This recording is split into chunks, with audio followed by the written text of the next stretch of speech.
Great, great, great.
Are we one of those. testing? Okay. Hey, hey. Or we could use this one.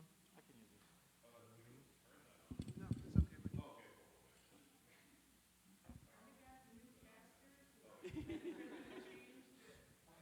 Are you ordaining tonight? No. Oh, okay. Are we good? All right. Good evening. My name is Mark Andrick. I'm the planning manager with the city of Pontiac. If you do not know me, this is Paul Lippens from McKenna, and there's a whole team of people from the city and from McKenna here. I want to thank you guys for coming tonight. I know over the next half hour we're going to have more people trickling in. Before we get started, I just wanted to say we do have food and water in the hallway out there. You can bring water in. We just kindly ask that you eat the snacks out there. And then if you need to use the restroom, by the sign-in table, there are men's and women's restrooms for you. We're moving very fast on this master plan. We have had a lot of community feedback. We've had a lot of strong conversations from the previous sessions. Whether you've attended all of them or you've not attended any of them, it's still important for you to be here tonight because you're giving us feedback on the feedback we've received. And so tonight, you're going to be using your phones. If you don't have a phone, we have a way to write on paper. But we're really, what we're doing tonight is we're really showing where this plan is going, what feedback we've received, and it's really up to you to tell us, are we doing this correctly? Are we not doing it correctly? Or is there just something small that we're missing? And so your feedback is really important.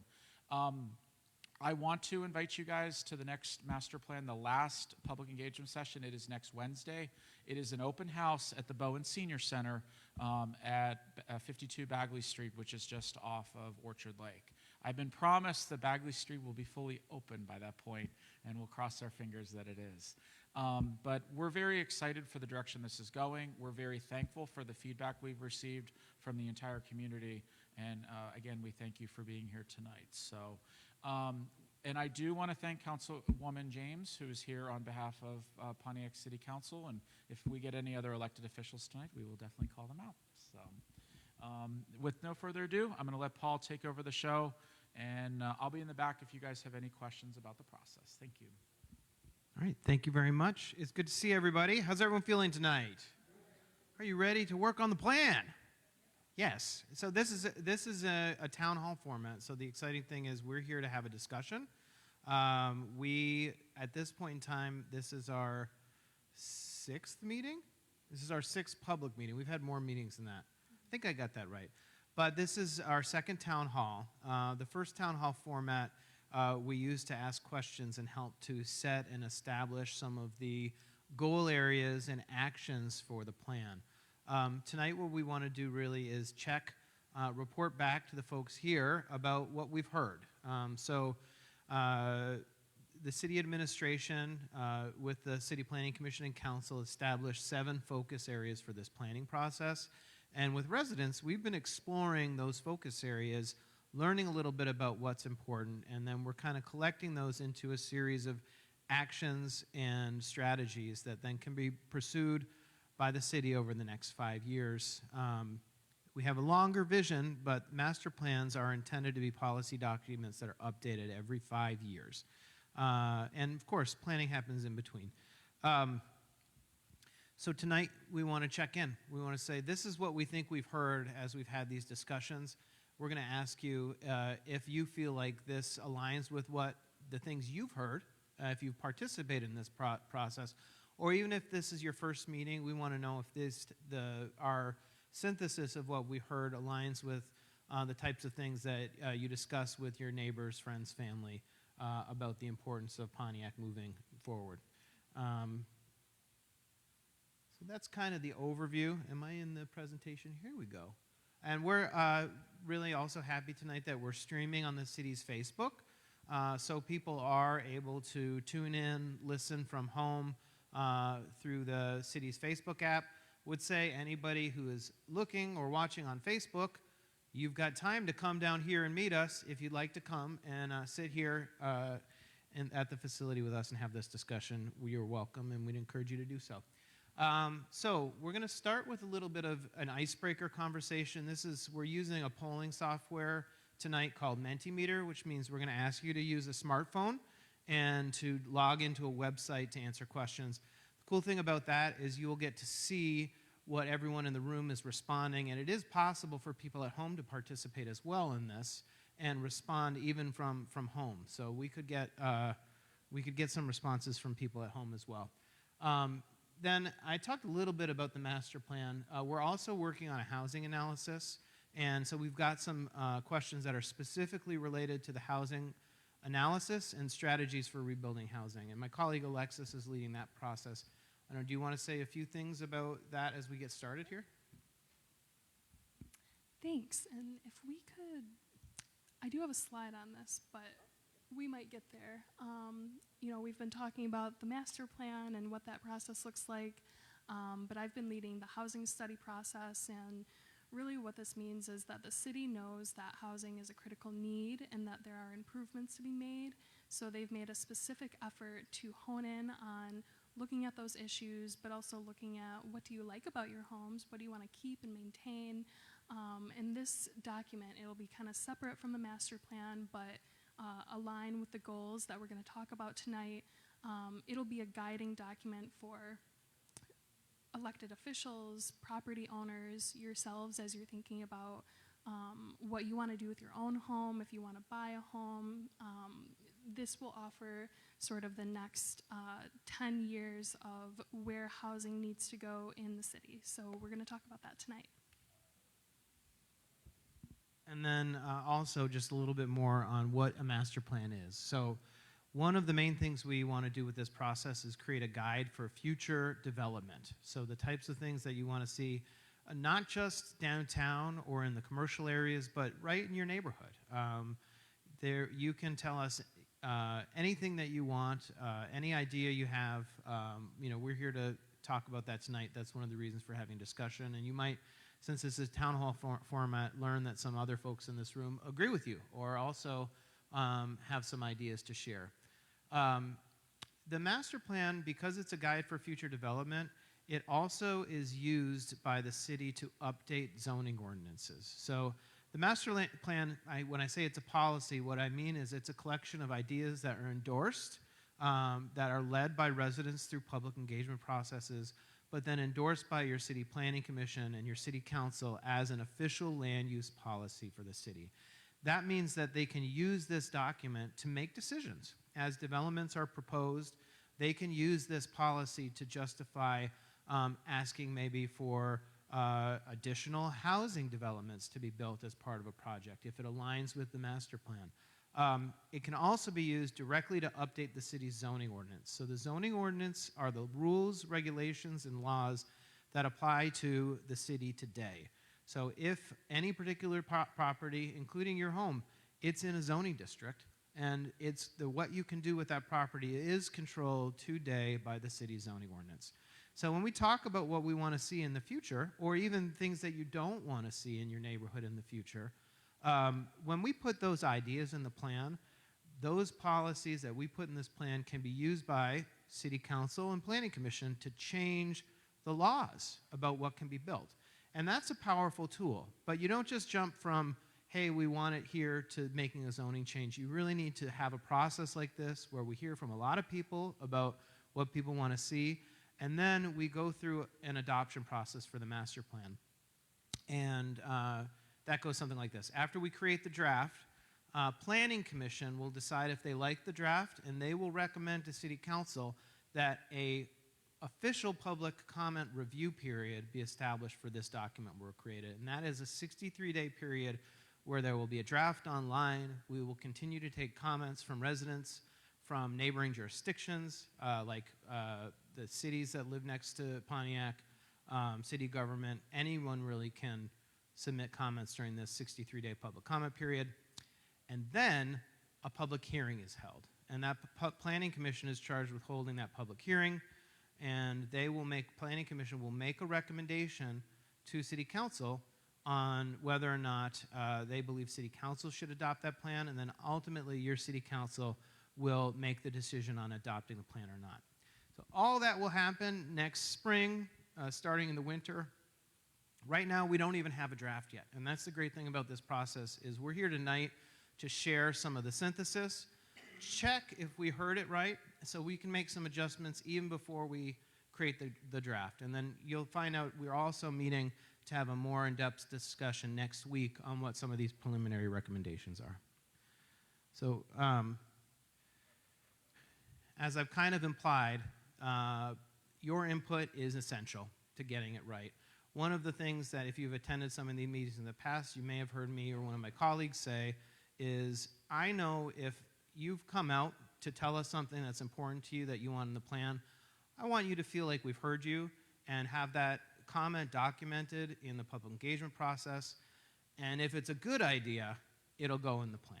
So I always try to say, give us the ideas that you would want your name on, and when they appear in the plan, then you can tell your friends and your neighbors, that was my idea, and it's in the plan, and it got in the plan because I came to a meeting and I talked to people about it. So that's our goal. Our goal is to really hear those ideas and make sure that they are a part of the city's vision for the future. And there are more opportunities coming. Specifically, tonight we're going to do a lot, and then next week we're going to have an open house format, which will be more written comments on preliminary recommendations for the process. And I'm really excited for the meeting conversation we're having tonight as well as next week. So this is where we were. I mentioned we've gone a long way. Mark mentioned that we have an ambitious schedule. The city really needs an updated plan. There's stuff happening. So by creating a plan, we're going to capture this vision now for all of the stuff that is important that the city wants to achieve next year, that developers, people who own land, business owners, there's people making plans and they want to do positive things that we've heard about. So we're urgently trying to proceed with developing this vision and developing something that's exciting, that people can get behind, and that will, help to inform upcoming decision-making processes. So this is where we are. We're on town hall meeting number 2, and we have one more community outreach meeting that's actually scheduled for next week, and then we will do another virtual presentation when Planning Commission is ready to start that official adoption process that I just mentioned. And at that time, we will have a draft. So really, after we get this feedback today and next week, we're going to work on incorporating what we hear into the first draft. And we're sharing some of those ideas with you as we go. So this is a summary of all the meetings we've had. We are working with a steering committee. The city has appointed actually 1 steering committee and 3 subcommittees. More than 60 residents and business owners have been involved at that level of kind of vetting the goals, helping to draft ideas and kind of help us make decisions along the way. And then we've had 3 community workshops, 1 next week. This is our second town hall. We have done 2 virtual webinars. As I mentioned, there will be another virtual webinar in January. We did do 2 pop-up workshops along the way. And this says survey closed 11/8. I will tell you, we decided that we should keep the survey open until the end of next week. So if you have not taken the survey, there's an online survey. The website is visionpontiac.com. And that's another way. We really would like to get more people to take that survey. So if you haven't taken it, please do. We'll have more information on that. But you can find that survey at visionpontiac.com. There's a big button right on the top of the page. Please take the survey, and please share the survey. I would like to double the amount of responses we have by next week, and we're approaching 200. So I'd really like to hit 400. And you can help us get there. Please do. Please do. All right. So ground rules for this discussion tonight. I kind of think of this as a little bit like high school, right? In order to have a productive discussion, you would, raise your hand, be acknowledged. You'd listen when other people are talking, and that's what we're going to do tonight. We're going to have a civic and a civil discussion. So we want you to have an open mind, okay? Listen to what other people have to say. If you came to this room tonight, you came because you're interested and you want to affect the outcome, and we want to hear from you. So keep an open mind about what your peers have to say. We will use the microphone, so I have a few colleagues in the room. If you're working with us on my team, I didn't introduce everyone tonight, but we've got Ashley here, Emily here, and Brigitte somewhere else, but Alexis you've met. And we will be bringing around the microphone. So if you have a comment, we would like to hear from you. We usually say 2 minutes or less, but what I would say is let's be prudent. We're going to be here for an hour and a half. So, please be concise, but say what you have to say, and we'll try to facilitate and move the discussion along and make sure we hear from everybody. And also, if you don't want to get the mic and say something, you can write something down. Use the Post-it notes we have. Write us a note.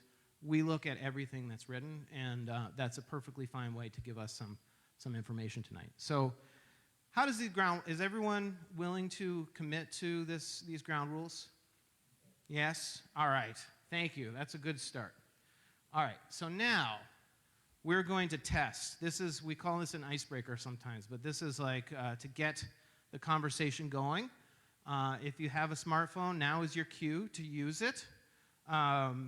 You can just, with your camera, zoom in on the QR code, and that should take you to the website. But if you prefer, you can open a web browser and type in menti.com. And if anyone does not have a phone or prefers to use paper comments, you can raise your hand. We do have paper and some clipboards and pens, so you could also write some answers for us that way as well. But it's fun. This is a fun way to do it because you'll be able to put responses in and see how your responses relate to everybody else in the room. So again, it's menti.com, or you can use the QR code.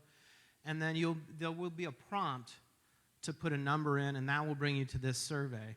And that number that you have to put in is 76864003. And I'm going to kind of pause here. It looks like we're getting some people going. That's good. This code will appear on every screen, but it'll be a little hard to read. So if you get disconnected, just raise your hand. You can say, "Hey, I need the code," and we'll get you the code again.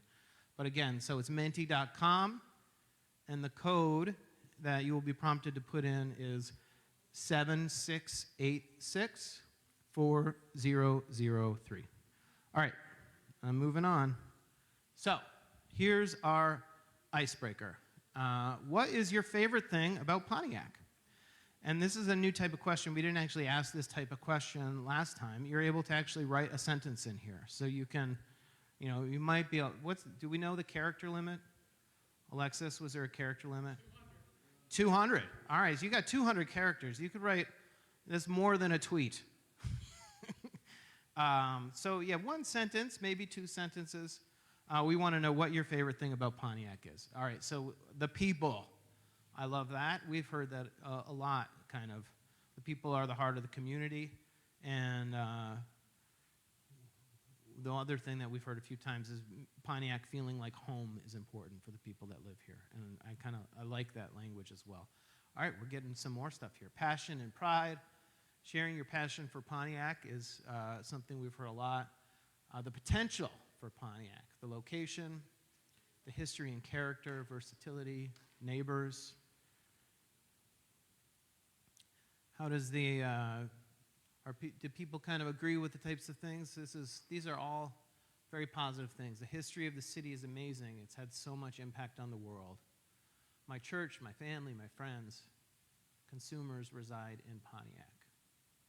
The can-do spirit, I like that. Walking on Wisner, close neighbors, the entertainment. I think that it will actually pan down. It does. I'm not sure yet. Moved here 2 months ago. That's great. You can be a part of the next 5 years by being here tonight, so thank you. Convenient historical elements.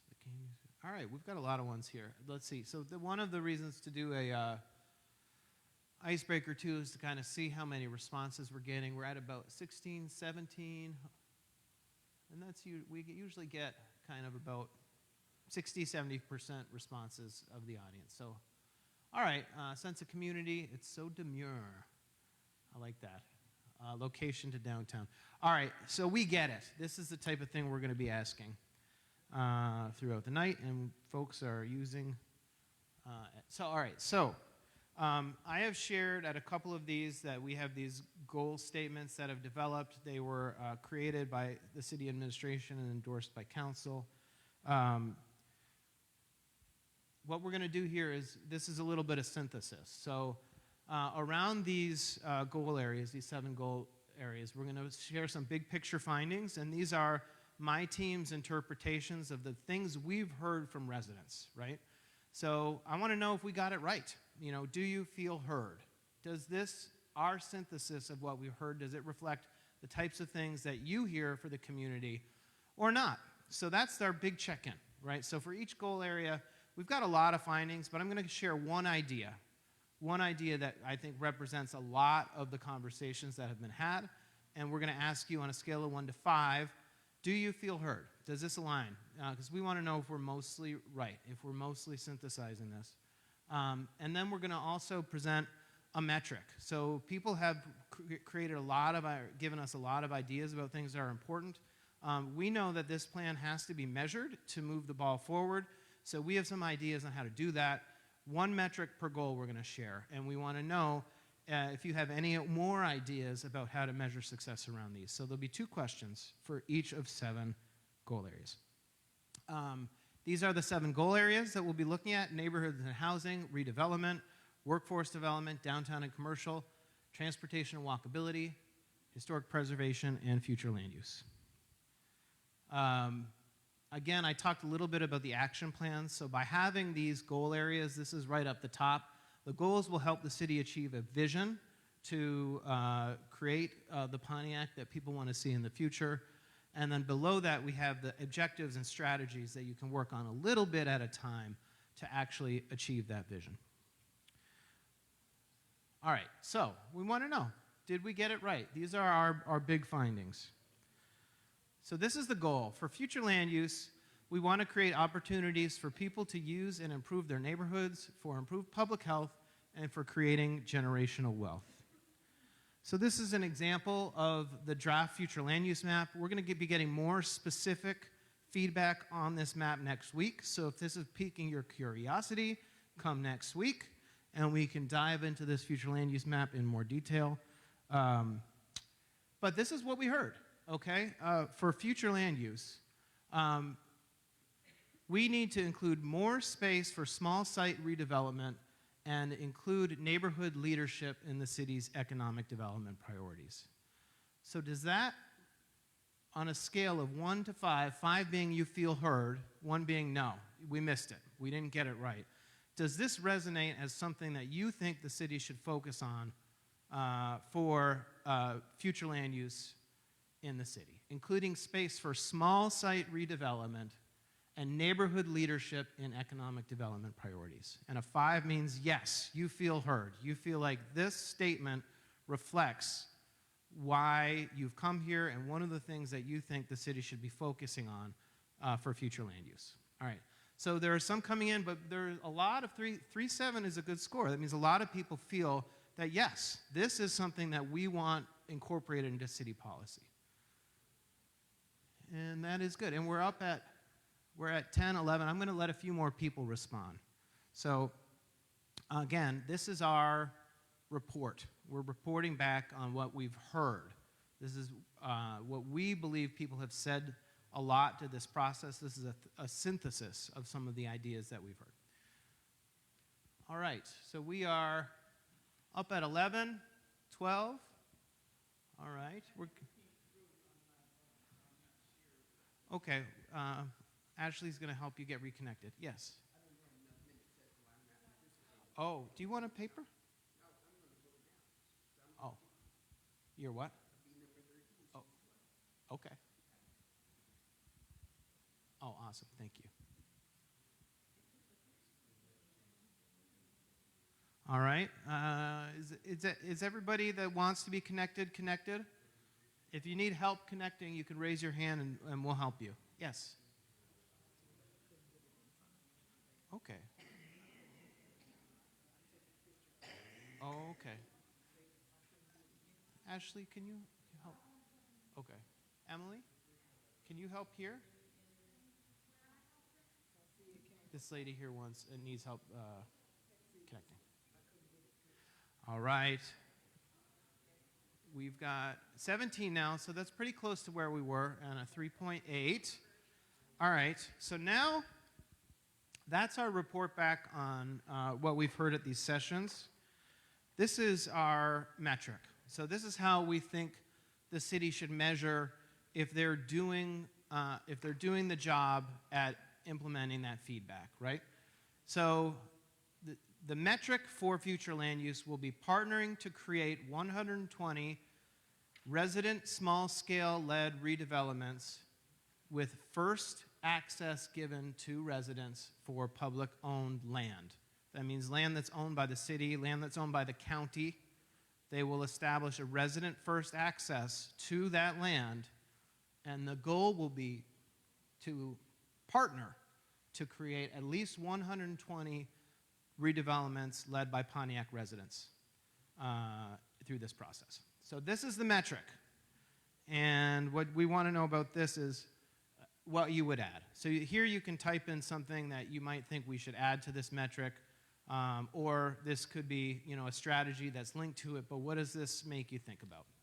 So, and you could also just say, I like it. You know, this would be an opportunity to say, we think this is a good metric. If you think that the city should have resident first access to public-owned land processes, you could put that in here. We have heard that a lot, you know, we think that this is a good way to measure it. Would you state that again, if you don't mind? Yes. State what the metric. Yes, okay, so yes, the metric for future land use is partnering to create 120 resident small-scale redevelopments and provide residents first access to public-owned land. It means land that is for sale, not parkland. But if the city owns a site and maybe they got it through a foreclosure process, a tax auction, that when that site is passed on, and really it might be mostly the county, but this is a partnership to transfer those sites and to provide access to residents to encourage achieving this metric. I saw Mark grab his phone. I think I'm good. Or, I'm good. you're good. All right. Grab the microphone, I should say. All right. We're getting some feedback here on this metric. Residents should have first access and create funding for low income. Yes, we got a thumbs up. I appreciate that. Someone thinking tiny homes, efficient homes, housing should be included. We agree. Including classes to teach residents how to secure land and develop properties. I agree. That's a way to implement this, and that's a strategy that's included in the action plan. All right, I'm going to pause. I can continue. It looks like we have 6 responses here. I don't think we'll get as many responses on these questions, so I'm going to keep going. All right, the next category, transportation and walkability. The goal for the transportation and walkability is to strengthen opportunities for mobility and the quality of transportation experiences that are available in Pontiac. So this is the way we move around the city, whether by walking, whether by driving, using a bicycle, taking a bus, transit. These are goals related to mobility and transportation.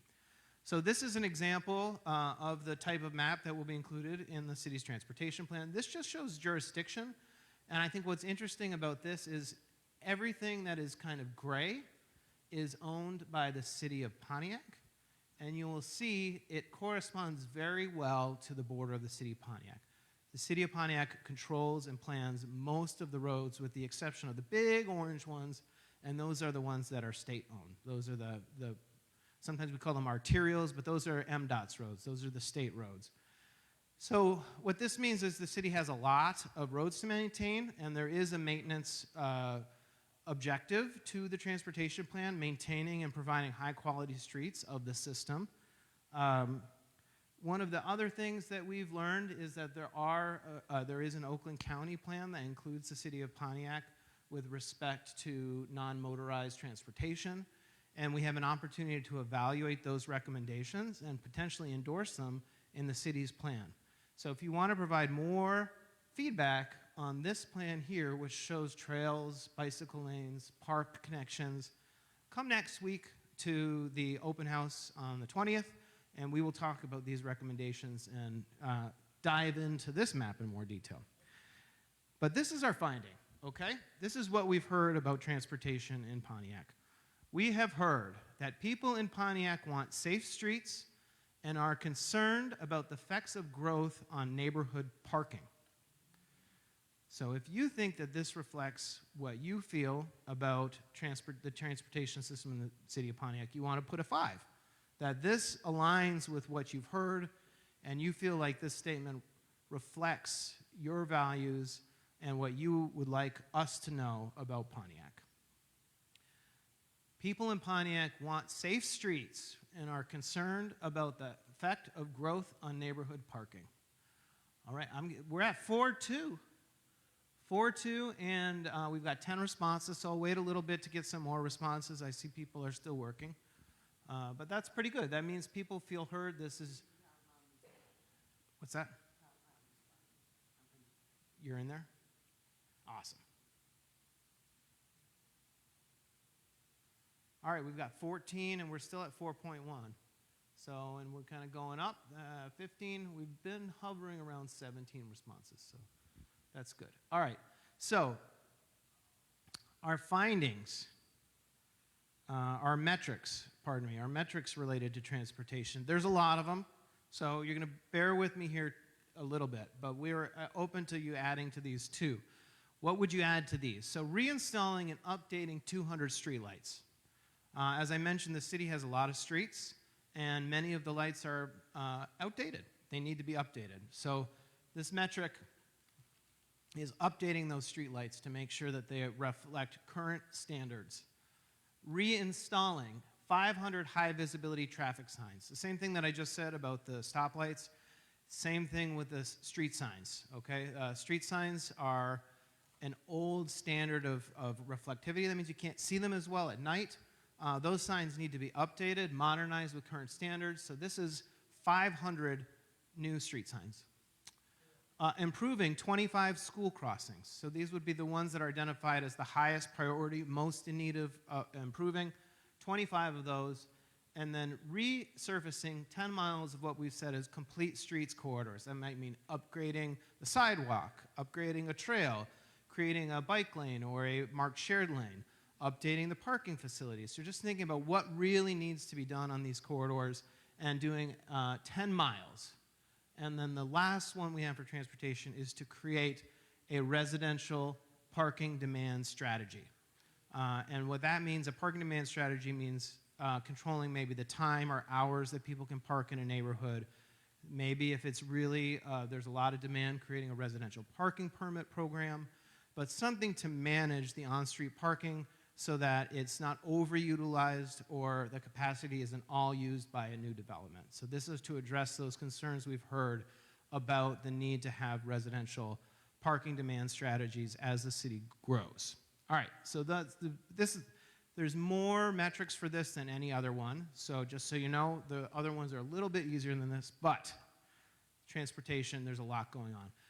Anything that you would add to these metrics? How do we measure if the city's doing a good job at implementing transportation strategies?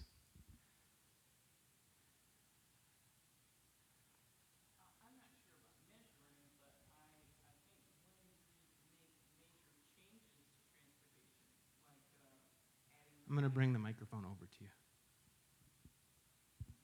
When we make major changes, like adding a bike lane to a street like Perry, we should have in our plan a requirement that the residents who live in that area are given some educational information and background for that change, because just putting a change in and not talking to the residents and making sure they are comfortable with that change is not working in Pontiac.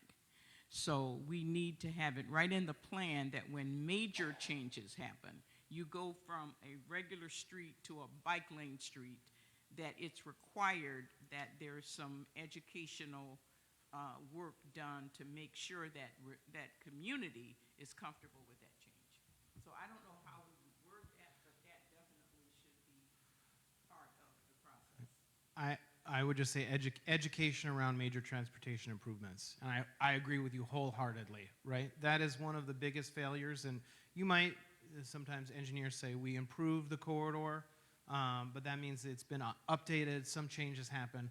But if it's not communicated, people might not know what's happening. So yes, education, that can definitely be a measure of success. How's everybody else doing on throwing some ideas up here? So we've got more safety precautions, issues to treat. I should say too, more discussion is welcomed. So raise your hand if you have something to say. My colleagues are here to come around with the mic too. We can definitely have a discussion while we do this exercise. We've got a gentleman over here that would like to say something. Yeah, these ones are on. Yep. And I think the discussion might even encourage some responses, right?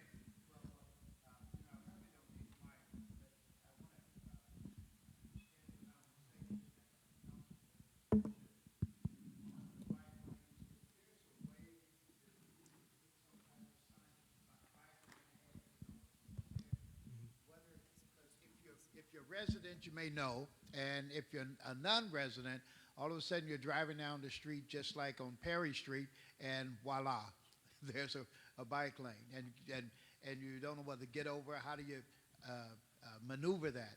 So if there's a way that there can also be some type of signage, some notification, bike lane ahead, and I think it even helps those persons who have bicycles. Thank you.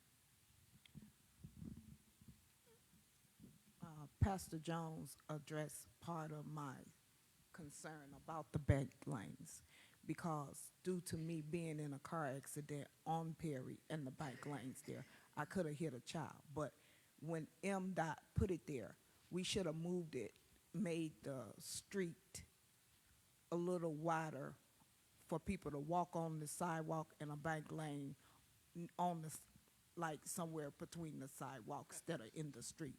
Because in the midst of me being in that car accident and someone turned in front of me, I could have hit that biker that was on the bike. So I don't think a bike lane should be in the street, but somewhere it's more comfortable, like open up the sidewalk a little longer so it won't be in the street to cause any car accidents or anything like that. And I'm speaking on where I was in that situation.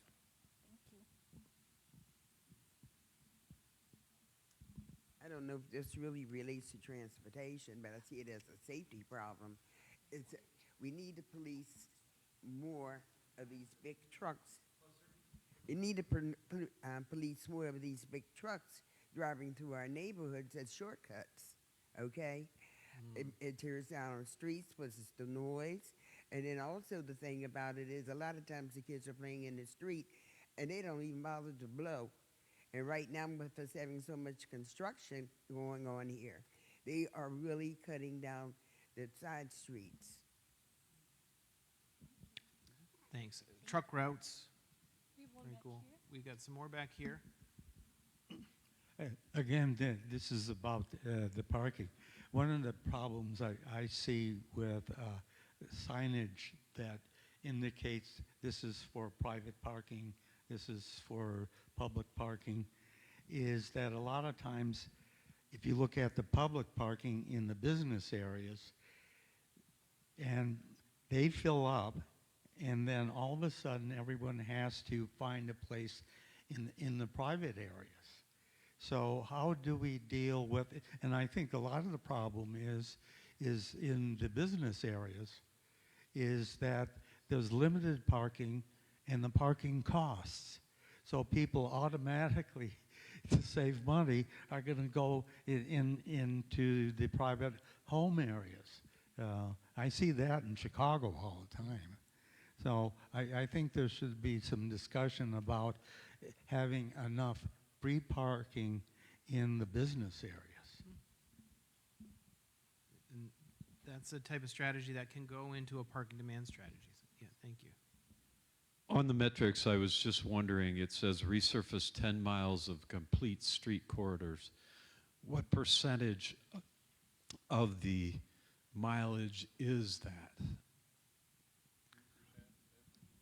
I do not have the total mileage in the city offhand. When it says Mark, do you know? when it says corridors, it's referring to the main I think we can have that roads. answer for next week. The one thing about complete streets, this is a federal government design. Those are your thoroughfares, your Perrys, your Orchard Lakes. Complete streets is not your neighborhood. So that 10 miles is only referring to the city roads that are actually the big roads in the city. That's not a number that's not reflective of the neighborhood streets, if that helps. But we will get that number for next meeting. All right, I'm going to move us along. We have another comment over here, and we can keep the conversation going. Experiencing downtown, one of the issues with companies downtown that the employees park on the street, which means that there's no parking for a customer or people visiting downtown. So it may be some way that we can suggest, employee parking over here, business parking or whatever, or free parking for whatever it may be in another location. Because if you go downtown, most of the parking spaces during the day are being taken by employees of many of the businesses. Thank you for that comment as well. I agree, and that's another very good strategy for downtown parking strategies to consider addressing employee parking. All right, redevelopment. I'm going to move on. Oh yeah, we got more questions. Oakland County is moving downtown, okay? And they plan to open up Saginaw and make a different routing. You taking that in consideration? Are you talking with Oakland County to make sure that what they're going to do will fit into this master plan? So that we don't have to come back and change it, and I don't want anything else grandfathered. Mark's going to answer that one. You'll see in the proposal on Wednesday next week. So there's nothing tonight that reflects on necessarily the Phoenix Center redevelopment project, but the county has been in a lot of contact with the city, and the city has been giving some direction to McKenna to reflect that those two ideals are working together, both the redevelopment that the county is doing, but also what the city is looking to do around that. So I hope that helps. And we have some redevelopment strategies we're looking to introduce to you at next Wednesday's meeting. Cool. All right, the redevelopment goal, and we'll keep the conversation going. Thanks, everybody. Attract and actualize new office, retail, commercial, and mixed-use development that aims to serve and provide opportunities to Pontiac residents. So redeveloping in a way that attracts and serves Pontiac residents. This is an example of a design strategy. This is kind of a new neighborhood. Is everyone familiar with the Glenwood Plaza site? Yeah, so this is not an actual proposal, right? This is a illustrative concept of how you could create a mixed-use redevelopment and new neighborhood housing on that site. This shows 32 new homes in duplexes, 300 new homes in bungalows, small single-family homes, 84 single-family homes in townhouses, accessory dwelling units, so small apartments above garages are included in this. And then it also shows mixed-use development, so apartments above commercial uses, your restaurants or boutiques, groceries, and it shows a civic space, so like an indoor recreation center or library or a community center, training center. Those types of uses are civic uses, as well as some restaurant or single-story development. So this is an example of a mixed-use development that's really a whole new neighborhood that has a lot of different types of housing, as well as neighborhood services and groceries. This is kind of one example of the types of redevelopments that the city could see if they pursue this type of strategy for mixed-use redevelopment. So this is what we heard when we asked people about mixed-use strategies and about this goal area. People said mixed use does not mean we have the same apartment building everywhere. People are concerned about the impacts of commercial development on neighborhoods. So people want to see appropriately scaled commercial with the types of services that they want to see. And that means groceries, daycares, things that people readily need and that they can access at the neighborhood edge. They also don't want to see development or commercial that's out of scale or could potentially impact the neighborhood along the edges. So does this align with what you think about these types of developments in terms of making sure that they complement the city and that they're uniquely designed to reflect and complement the neighborhoods that they're adjacent to? So this is a neighborhood node. This is where if I live in this neighborhood, I might walk there to use the store. If I need a grocer, if I need to go to a restaurant, I would want to have this type of access near my house. So we've got 13 responses to this, and we're still above 4. So this is reflecting, people are feeling like this does reflect the types of things that you came here to say. And that's good. That means that we are synthesizing. We're reporting back what we've heard. We want to know that we are getting it right. My question, do we have any existing mixed-use developments, as an example, right now in the city of Pontiac? We lost Mark. I want to go to so downtown is probably the best example where you have apartments and commercial uses in the same place, and it's a good example. But that's as far as new mixed use. I think this goal is to try to create new development that would. Okay, so just a follow-up to that is that, so that means this is a kind of like a new type of development for Pontiac. And evidently, our city wasn't laid out to be of mixed use initially, so we're trying to see if we can add mixed use as part of one of our development strategies. Is that correct? I think that's a fair assessment, although there probably have been periods in the city's development that were more aligned with this type of strategy as well. I got a question. On your diagram for Glenwood Plaza, that wasn't just inside of the Glenwood Plaza area, was it? Or was it the whole area around Glenwood Plaza?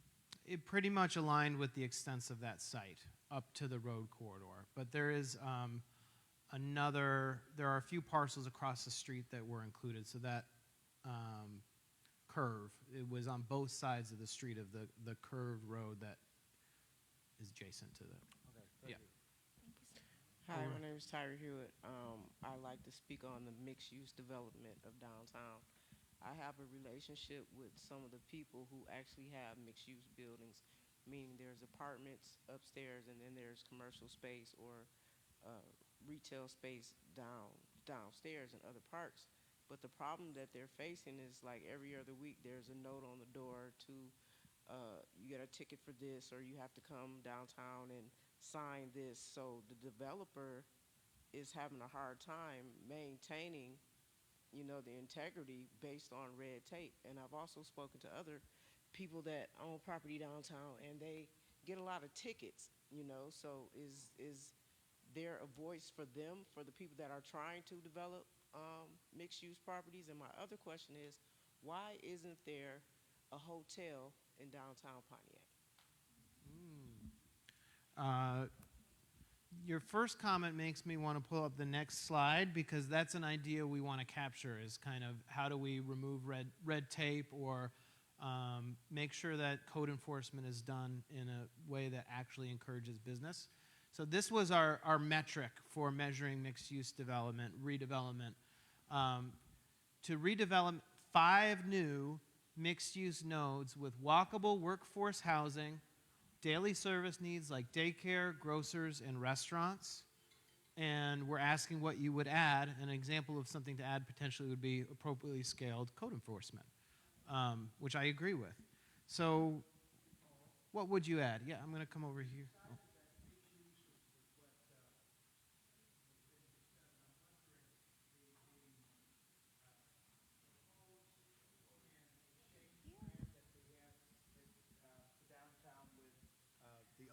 old Oakland Press building and all of that. Does that sort of fit into what you're suggesting with the Glenwood Plaza? Because we're hearing so much about that. A smaller area, but, certainly accomplishes most of what you're saying. Yes, I agree. And maybe, Mark, can you talk a little bit about that development? That's an example. The Exchange Project is a proposal downtown. It has really not come before the city. They're seeking funding for the Oakland Press building and some buildings north of West Huron Street. So that's something we should learn about more next year.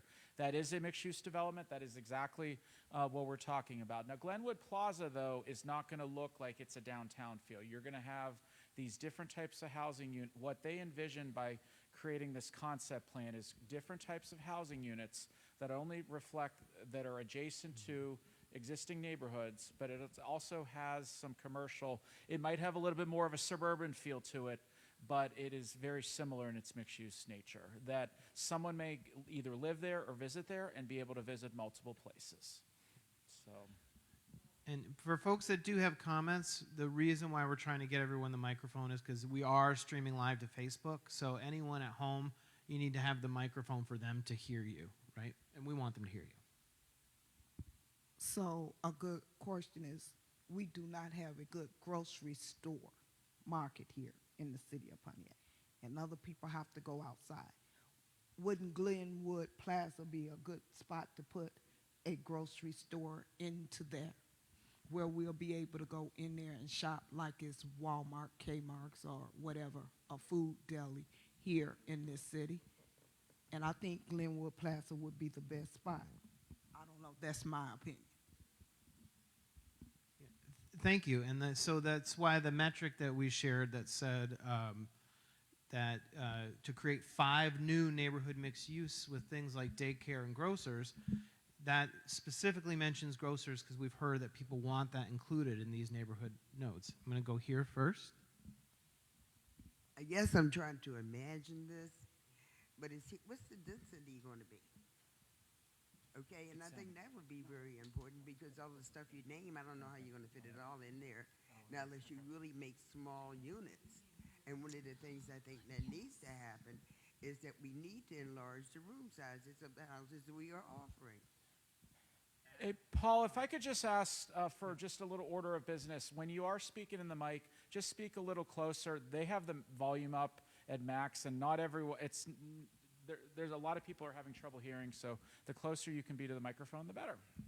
Thank you. So I would say that comment is definitely something we want to capture in this what would you add, something about making sure the unit sizes are big enough. To the question on overall density, one of the things that we're finding in the housing study, which we're going to do some more conversation about the housing study tonight, is that what we call sometimes workforce housing means that it's housing that are built smaller bungalows, duplexes, maybe some quadplexes, but a type of development that is more complementary to single-family uses and not quite as intense as, say, a 100 to 200 unit apartment building. So the market will produce very well a large apartment building and also single family. These two things the market will do really well, but all that kind of in-between stuff, we need to have goals, priorities, and even some incentives to help create them. So if we want a neighborhood like we showed for Glendale, which does include some single family, also some apartments in there as well, but it addresses those workforce housing types, we need to have some incentives and goals to get that. But overall, at that level, you're looking at a density somewhere in the probably 8 units per acre to 15 units per acre. 8 units per acre is a single family density. That's about 1 unit for every 1/8 of an acre. So yeah, we'd be in that kind of a little higher than 1 per half acre in a single family development pattern, allowing some duplexes and some townhomes. Mm-hmm. Yeah, but we're below that kind of 15 to 30 units per acre, which you'd get to at more in apartment buildings would be at that level. So we can talk more about it. I love density and like even looking at pictures and saying, hey, how dense is this, right? So we can talk a little bit more about that. It's a great question. We have some responses. I know we can't All right. see them right now. We've got some responses here. Let's go back. If I could ask our controller to go back to the presentation view so that people can read these. And let's continue to, or maybe I can do it just by saying, oh, see, I did it. There you go. All right, let's move on to the downtown commercial goal. The goal for downtown commercial is strengthen the downtown as a cultural and economic hub in a way that invites residents and the workforce in the city to live, work, play in downtown in a way that improves the connection to neighborhoods. So connecting downtown to neighborhoods.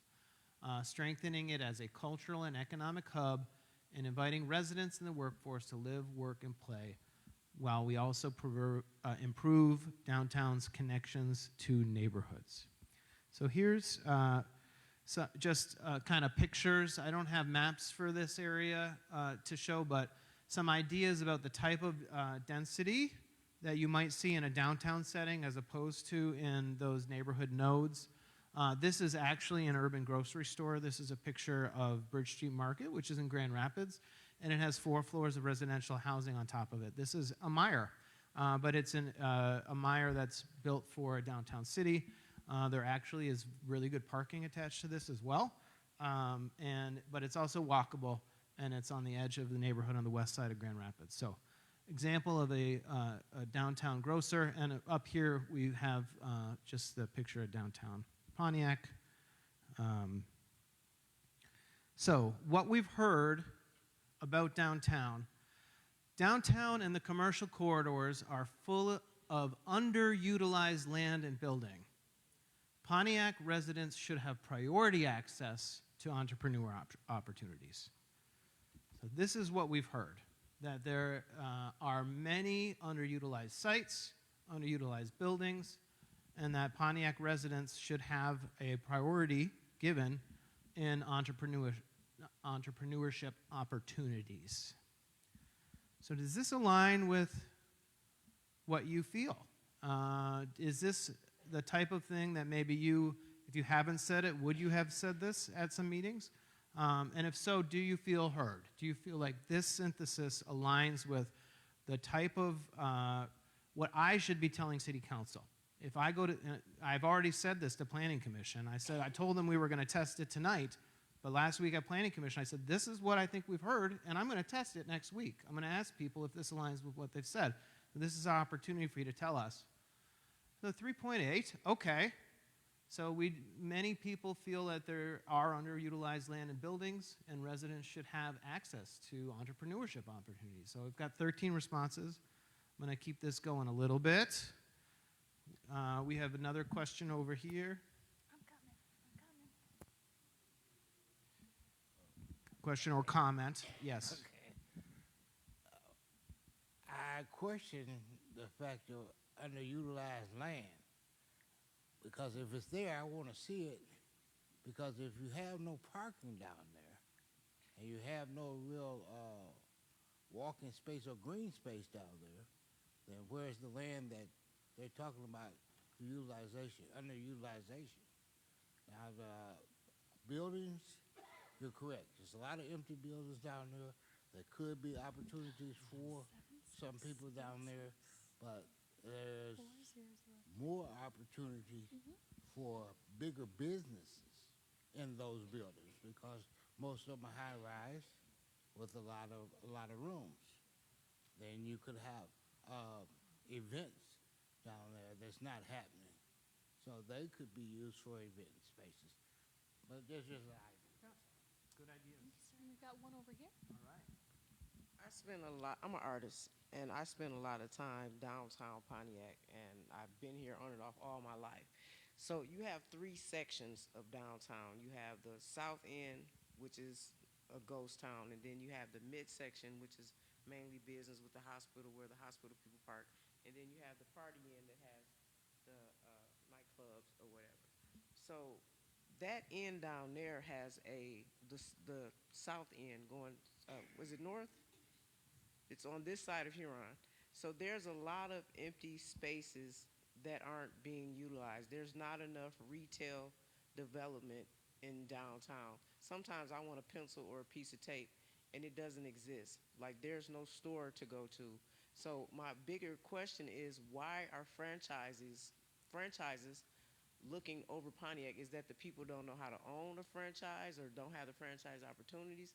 But why is this missing specifically in this community? Because you go to Rural Oak and Rochester and all these other communities, and if they don't have the small mom and pop stores, they have the franchise. So what is Pontiac missing? Is it that we don't have a downtown development authority, or is there something missing in the infrastructure?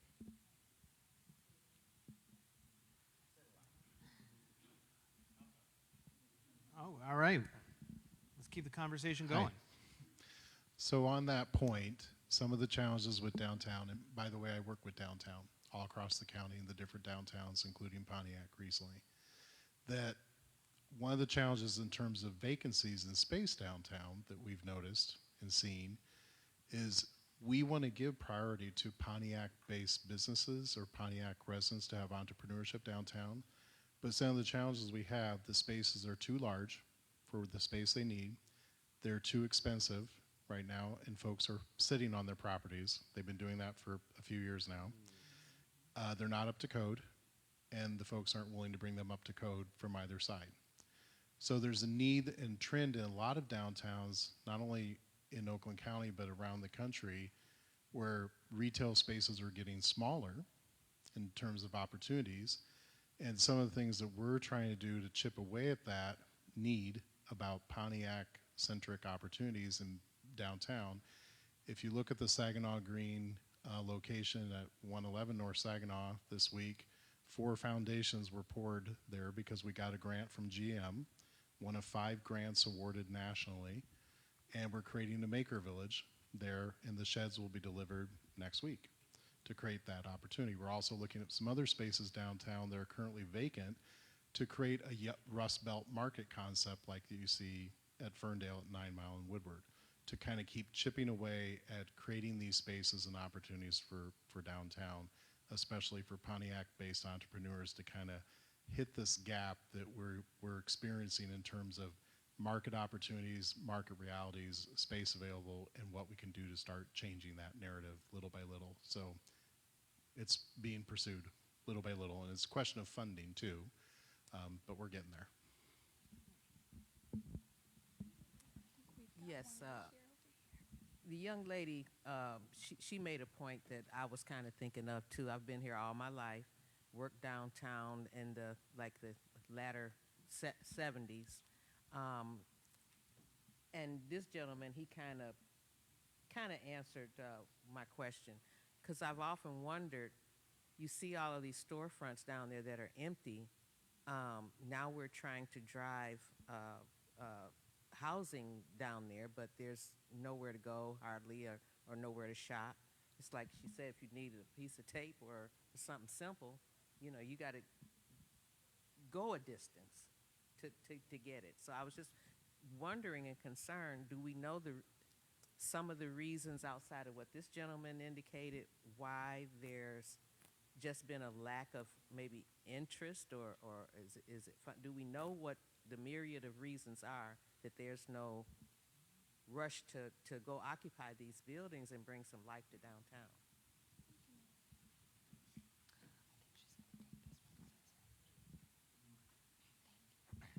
How you doing?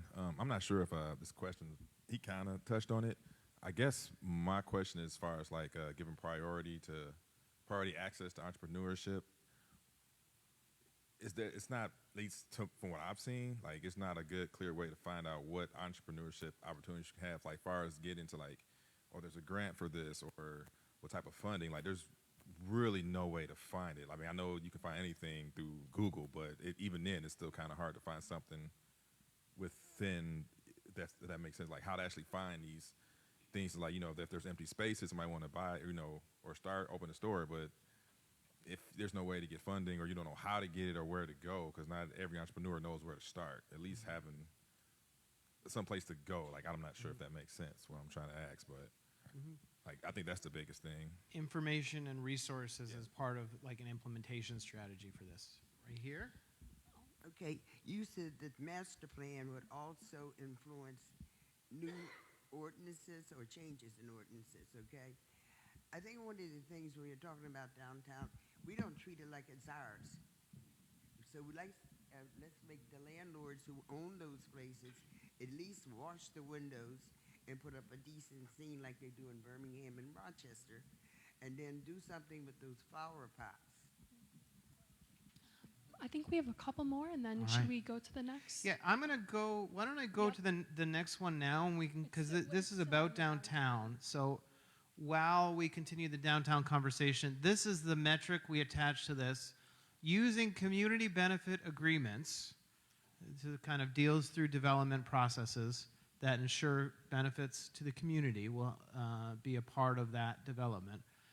Using community benefit agreements to create 500 new Pontiac-owned businesses. That is the metric. So let's keep the conversation going, but tell us what you might add or if you're interested in this. Got Yeah. one right here. Downtown, it's a question of what comes first, the people to support the businesses or the businesses to draw the people. And I believe that the ideal scenario would be creating a place that people want to go to.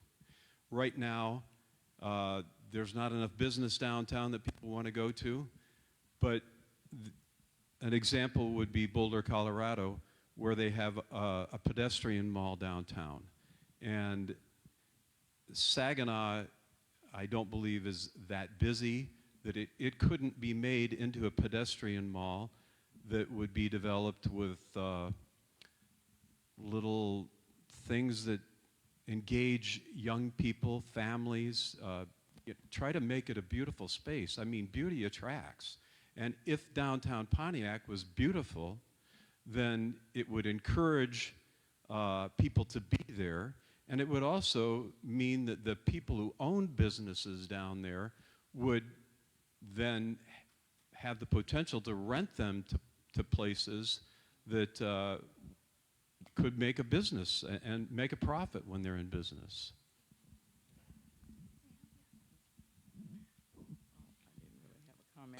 I want to just follow up a little bit on that.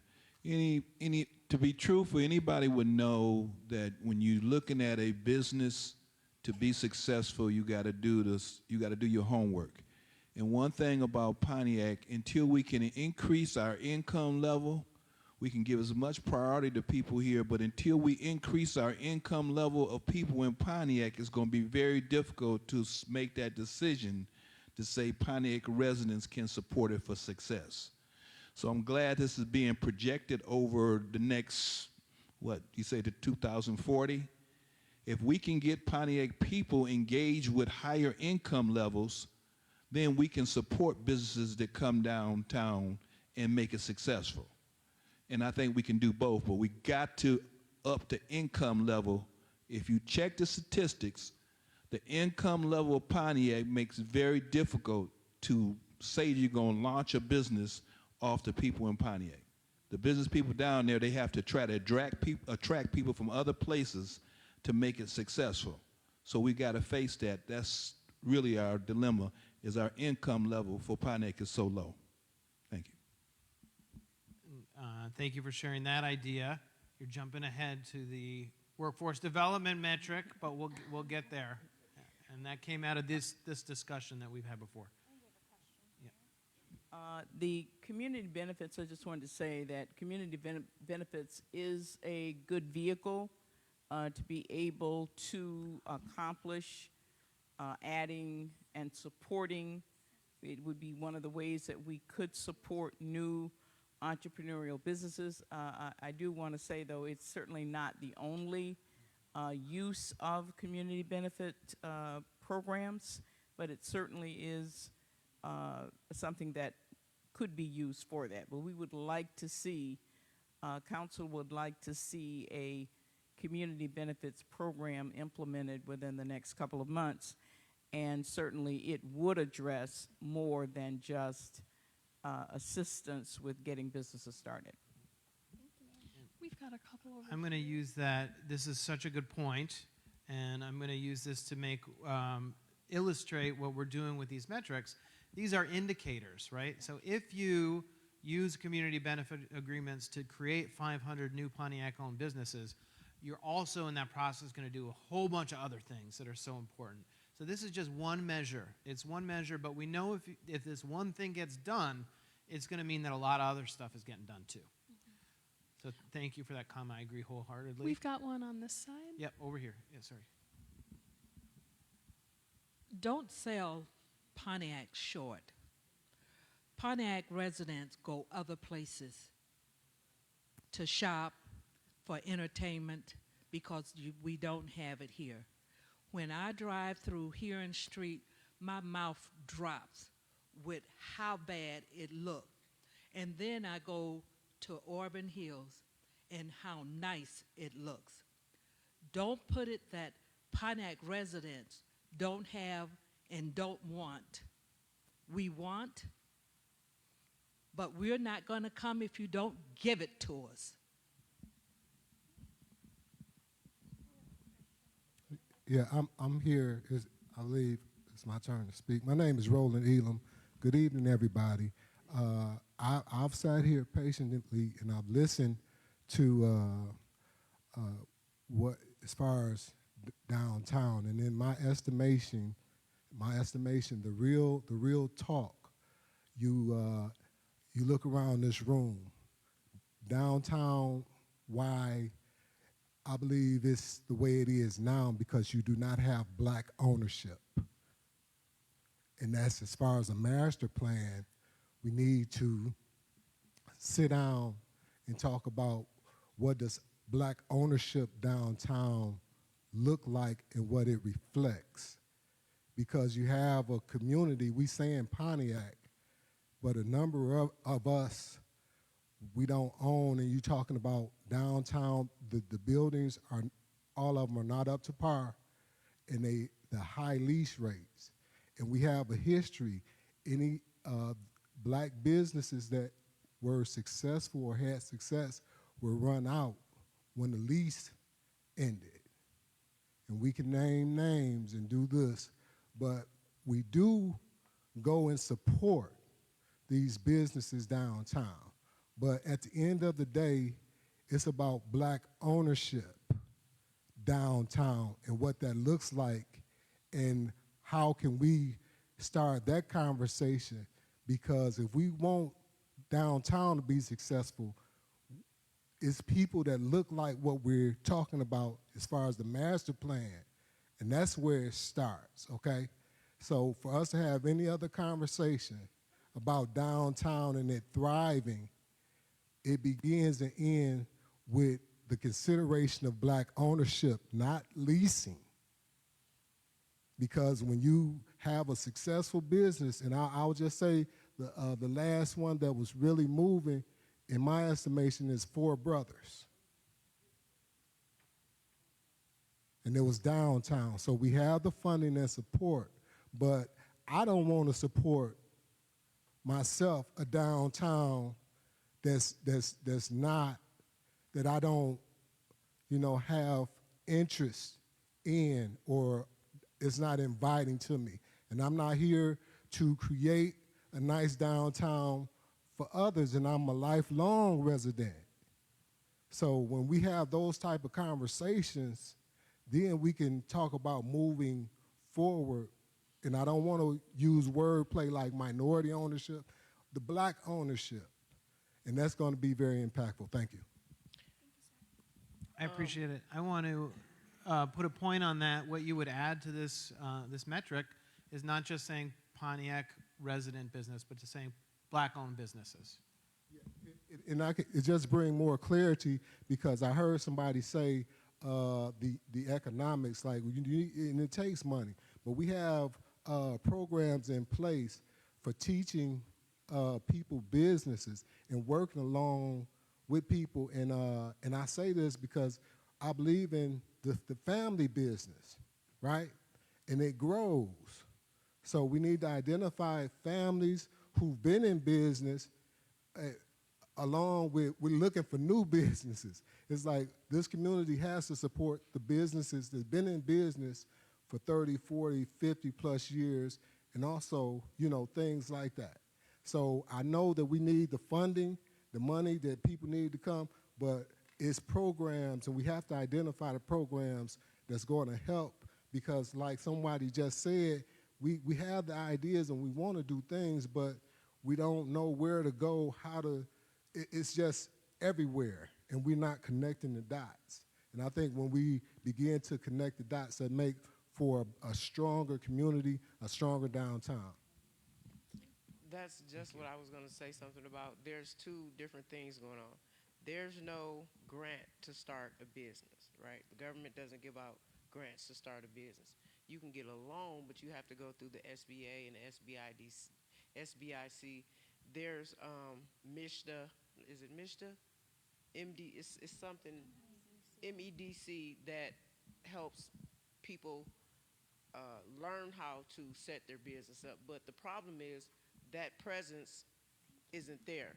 Like, I feel like there should be a one-stop, or Pontiac should have a welcome center where Oakland Thrive is there, the SBA is there, Oakland County has a presence there, where a business owner can walk in, even the PTAC, a business owner can walk in and say, I don't know what I'm doing, and can you assist me? But then you have the other hand of the nonprofit organizations who needs grant money and who needs to know about SAM and the catalog for federal domestic assistance. There are two different things going on. And I think if Pontiac had a one-stop business center that was downtown, it doesn't matter what color, race, sex, sexual identity, or creed the person is, you can walk in here and learn how to own and operate a business, not just in downtown, but all throughout the city, because there's just not enough franchise opportunities here. I also wanted to add that for downtown, just to bring even more light to this, in the last probably year or two, we've had 3 black individuals interested. We know their profile is ready, but what we got to figure out is how to get them that opportunity. We still being redlined here by the color of your skin, and I'm going to say it.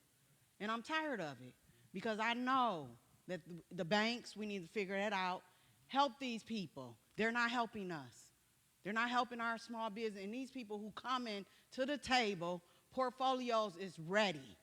But because of their skin, they not getting the funding. And I'm Elkland County Commissioner Angela Powell. And why I know is because I done brought some of these people to the table to see if something will work with them. So that is what we got to address. They're not getting the opportunity of a grant or a funding or whatever so that they can have a prominent business downtown. So that is what we need to address.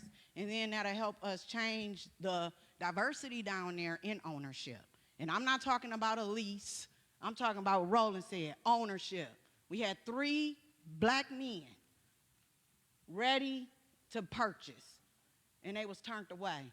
Redlining still happening here, and we got to figure it out as leaders. Thank you.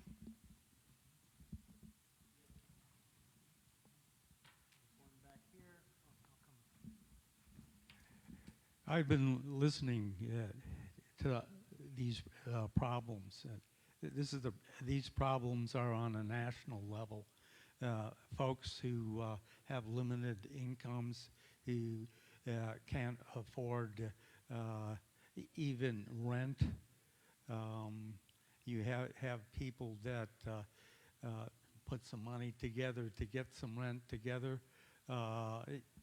Let's say even places that will house small businesses. And as this gentleman pointed out, after a little while, all of a sudden, the lease price goes up and they're out.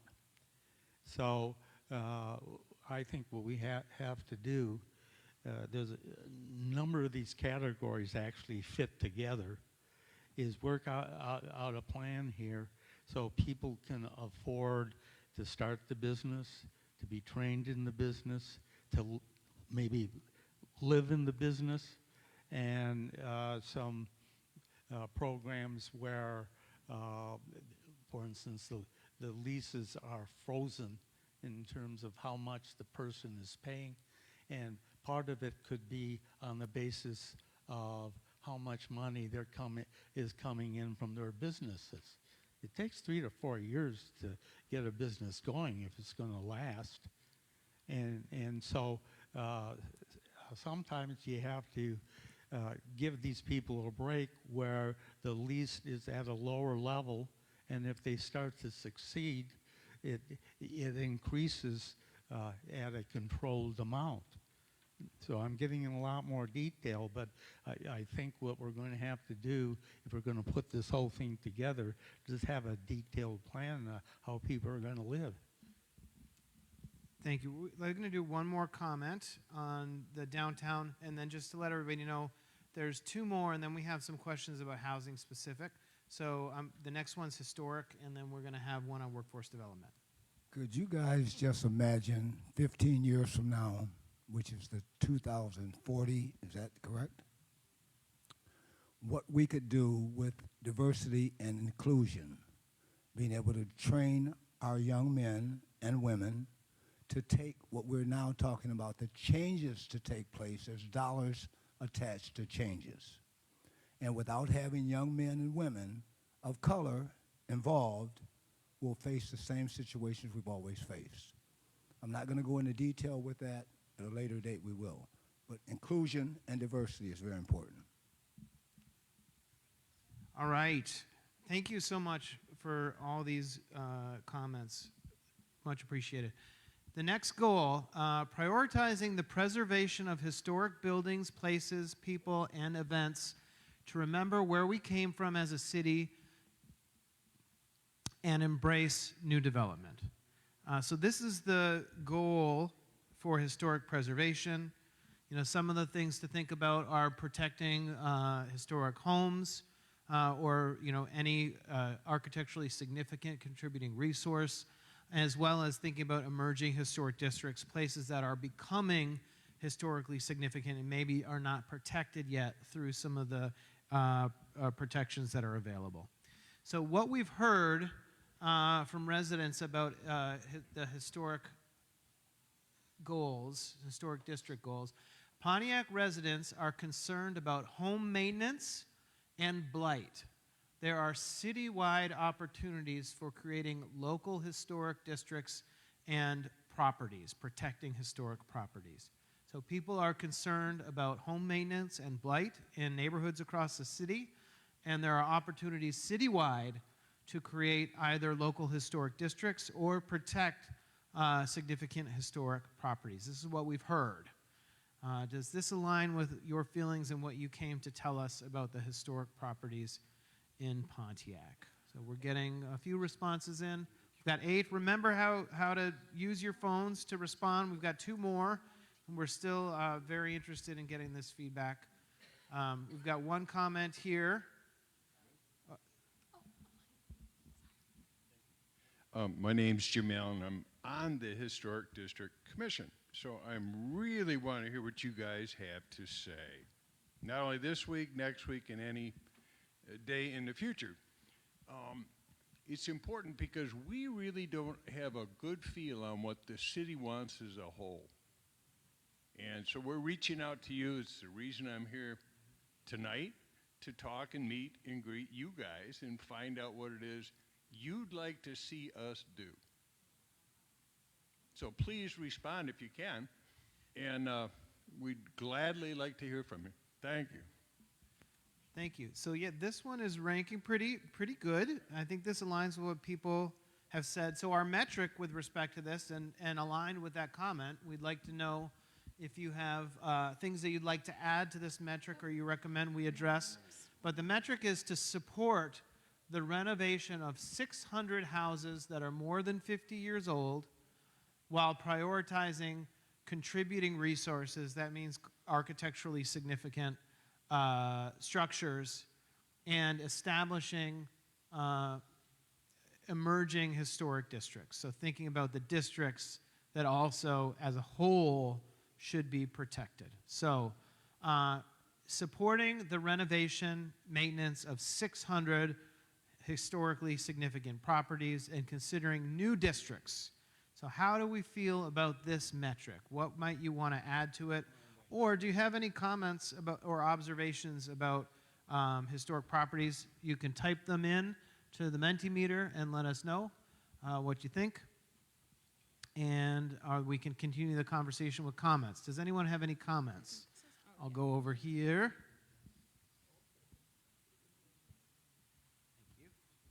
With historic districts, what I've found out with some of our residents who live in historical locations in the city is finding resources to assist them in renovating their home. It's a lack of that. And then just our historical boards and stuff to have that knowledge on their hand of trying to find out what resources is there to help these residents in that space. Because we all know that them historical houses or building businesses have to stay a certain way. And you have to make sure you get like the permissions, I think, to do certain different renovations or anything. And that stuff can be costly because a lot of these historical houses, you know, that's when they was building things that was real solid, and that stuff costs a lot of money now. So I do know that that is a huge thing from residents that have called me in the past seeking renovation helps on their properties. It's the National Parks and Recreation Historic Preservation with the United States government, but it's through Parks and Recreation. I grew up in Saginaw, and they have this neighborhood. It's just like the Franklin District, and they have this neighborhood where they specifically color these houses a specific color to make them stand out for the rest of them, and I think it's done through the city. My grandmother owns about 6 houses on Palmer Street in the Franklin District, and they're getting ready to sell all of the houses because it's so much work that needs to be done to the houses, and I think the city should pay special attention to assisting these people who have these homes and just keeping them updated and renovated. Thank you. Yeah. Other ideas and comments about historic districts? Yeah, the metric that we have.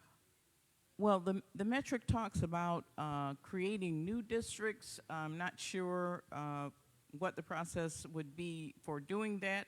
I do think, though, for the master plan, we need better definition. Currently, the city of Pontiac has 5 historic districts, and they all have little different character. And I would like for us to better define our historic districts, like for instance off of Perry Street. Those are the homes that GM built for their employees. And so they just need better, our historic districts. Well, first of all, let me say that Pontiac's history is one of its strongest assets. You don't ignore your best assets. So if historic homes and buildings like our downtown, we've got beautiful historic buildings, the old Pontiac State Bank building. We need to better utilize our historic history, and one of the best ways we can do that is better define these 5 districts. I bet I would be willing to ask how many people in here could name all 5 of the historic districts. How many people could name 1? You know, so we need to better define our historic districts, and let's put some time and effort into helping to build a, just a character for each one of those districts and make them stand out. Right now, they do not stand out in our city the way they should stand out, and they could stand out. So I think that should be one of the real focus before we start talking about creating new ones. Let's define and better market the 5 that we currently have. Real quick, just a resource to put on the radar for the planning process. The National Trust for Historic Preservation a couple years ago started a African American Heritage Cultural Fund that could come into play to help preserve African American heritage resources in the city. And there's also the National Trust and Partners for Sacred Places has the Sacred Places Fund for historic houses of worship too, of all denominations. So 2 resources to put on the radar for the master plan. Awesome. We actually have 2 more goal areas. I said that last time, but there are actually 2 more: workforce development and neighborhoods and housing. So let's try to do these kind of quick because we have some more questions on housing. Strengthening residential neighborhoods and providing infill housing and new amenities so Pontiac residents can thrive. So thinking about the neighborhoods and how to redevelop and add to them. So what we've heard with respect to neighborhoods and housing is people do not just want affordable housing. People want great homes with housing for people of all income levels. And so, yeah, people at this time, you know what you're doing. So does this align with how you feel the city should be measuring success with respect to creating new housing? Creating not just affordable housing, but great housing for all income levels. And we're getting pretty good responses here, 4.6, 4.7. Now 5 means that you agree with this, that you feel like this is something that we should be representing as the community's opinions about new housing in the city. And we've got 10. All right, I'm going to ask you guys to go quickly. I'm not going to give you as many times to respond because we got 2 more. So who's still working? Yes, question.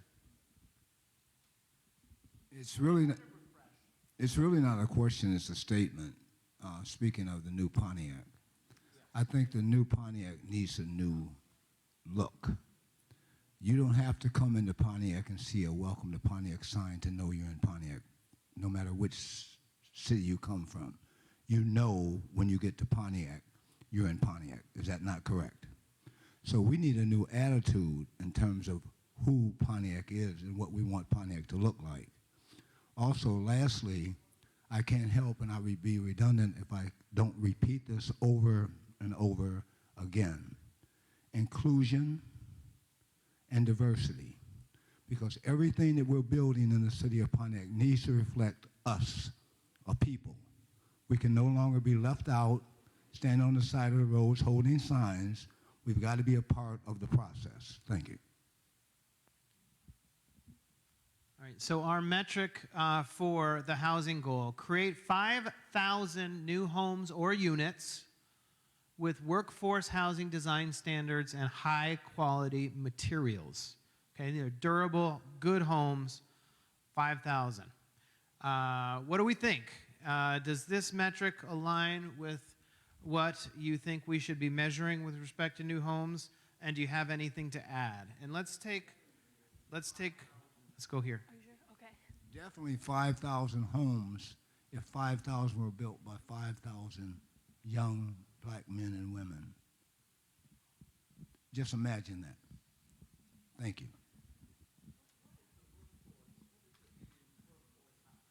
Emily? What does workforce housing mean in that statement? Workforce housing is a term that applies to, sometimes people say attainable housing, but it's housing that someone with Pontiac's median income could afford to own, to buy and be an owner of that property.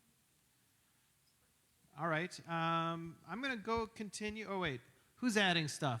Is everyone adding some ideas here? I'm going to give a little bit more time to add a few ideas. But the next one is workforce development, and I want to get to that. And then we do have a little time left. We're going to 8, right? Yep. All right, good. We're doing pretty good. We're going to have about a half hour to talk about housing. So we're moving along, and we've had a great discussion, so I'm very happy. Thank you for participating, everybody. So yes, as soon as possible. We need homes with character. This sounds great. I would like there to be a focus on current homes that have vacancy as well as 5,000 homes. We still have blight. And yes, that's the other metric we're talking about housing renovation. So we need to renovate as we build new, and that I agree wholeheartedly. Statement needs refining. That's good. You help us refine it. We appreciate it. Diverse income and population, mixed housing opportunities. All right, more comments? Ideas to share? All right, I'm going to go on to workforce development. And after this one, I'm going to pass the mic to Alexis. All right, workforce development. This is a big one. We need to address barriers to maintaining an adaptable and prepared workforce and develop and maintain an effective communication network between local businesses and residents to facilitate access to education and employment opportunities. Whew, there's a lot. That's a big one. But what we want to do here is basically take down the barriers to people finding jobs and creating education and access between the people who have the jobs and the people who need the jobs, so people can get trained and have that access. So how are we going to measure this? This is kind of just a picture. We know that there is a lot of business in Pontiac, not just the big businesses, but the local businesses as well. What metric did we kind of define? Oh, sorry, metric is next. What have we heard is important?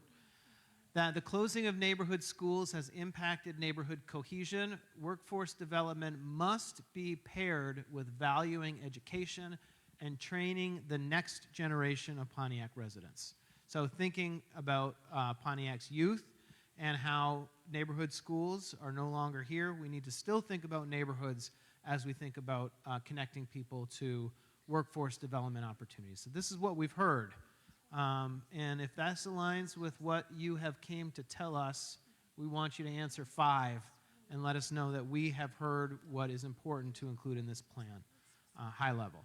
And got 7 responses, so we're going to give you a little bit of time to answer this one and take any comments. I'm pausing a little bit. I would like some responses on this. We're up to 12. That's good. We're still at 4.8. So this aligns pretty well with what people here have come to tell us about. I think at this point, everyone's done this a lot, so you know what you're doing. I'm going to go on to the metric, and this is the one that was talked about earlier, which I think ties into everything we've talked tonight, and that is growth in median city income will outpace growth in state income. That means we will raise the amount of money people make in Pontiac at a higher rate than the state of Michigan grows. And that is the way we would measure success in workforce development. If people in Pontiac make more money and the rate of income increases faster than statewide. That's how we recommend measuring this. Yes?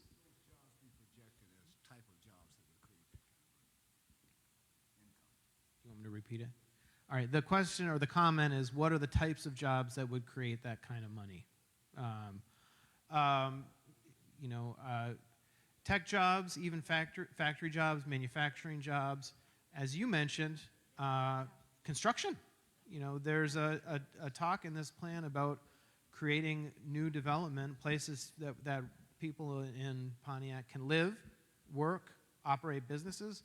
Those places need to be built, and there's an opportunity to build them and train Pontiac residents to build them.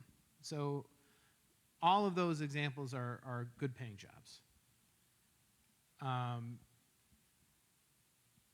Teaching, education, those are also good paying jobs. That's why we use the term workforce housing as well. So the idea is that if you have a job that you make at the median income or higher, maybe even higher than the state median income, that you can also have access to buy a home and live close to where you work. More comments. There's a comment over here. Oh, we're asking you to add ideas. Add ideas to this, this metric. Growth in median income outpacing growth in state income. So there is a comment here. I'm coming. Brigitte. One of the things we all have to come to grips with is workforce development is really the engine for economic development. And our city has to lead the way. And as my brother up there was talking about DEI, if we don't require any and all contracts that go out, even to consultants, to be required to have diversity, equity, and inclusion with our dollars, that's how we create economic growth in our city. There should not be a consultant, a contractor, or anybody come in this city that's not engaging Pontiac people when they work here. And that's the key to any city who is try to up their income, they have to, and the city needs to lead the way in that. Thank you. All right, seconded over here. More comments, ideas? What do you mean by a medium income needed? What's the dollar amount you're talking about? So median income means half of the people in the city make more than that, half the people make less. No, And I there's don't a- have the number in my mind right now, but I can look it up really quickly. and answer Is the it question. 35,000, 48,000? 40,000, and I think it's state of 23? Mich- 40,000 is for a family of 4, or is that a single? Yeah. Yeah. 40. Yeah, people have to. You have Google. I have this written in my notes, but I don't have access to my notes. Yeah, right now. there's a Let's go. statistic on that. Good evening. My name is Kelly Miller, and I just want to say that Pontiac has a lot of potential. But in order to attract young families that are not already tied to Pontiac, to get them to move here, you got to do something about the school system. This is probably not the venue here to talk about the school system, but you have to have a school system that is producing children who are ready for college and secondary opportunities, job shadowing, training, those type of things. The school system has to be, nobody wants to move to a place that has a failing school system. Thank you. All right. All right, we're going to go. Thank you. We're going to move on to the questions about how. Oh, let me come over here with the microphone. Yeah, of course. Thank you. I think it important that we understand what workforce development is, what all is connected to it, because it deals with the trades. It deals with persons who have a GED that want to learn a specific job function, utilization of a program that's available, TDC, talent development. The idea of being able to understand for a lot of the young people may not be, what should I say, engaged in the financial market. They may not be engaged in some other administrative area, but they're very much engaged in the mechanics. They're plumbers. They are pipe fitters. All of that is in workforce development. And when you talk about raising the medium pay rate and all of that, those jobs pay $65, $75, some of them $100 an hour that young people can get involved in. And it's an idea understanding workforce development. I think that we have not clarified what it means, have not identified what all is included in that. As an example, the kids, young people, 25 years old, working on our furnaces to work for Trane, works $125 an hour. $125 an hour. Let it soak in, okay? And it doesn't have a whole lot of college or anything else. Workforce development for the young people. And those are the persons that want to get into the homes, raise a family and what have you, and then they want to go out and party in the evening and come to church on Sunday. Thank you.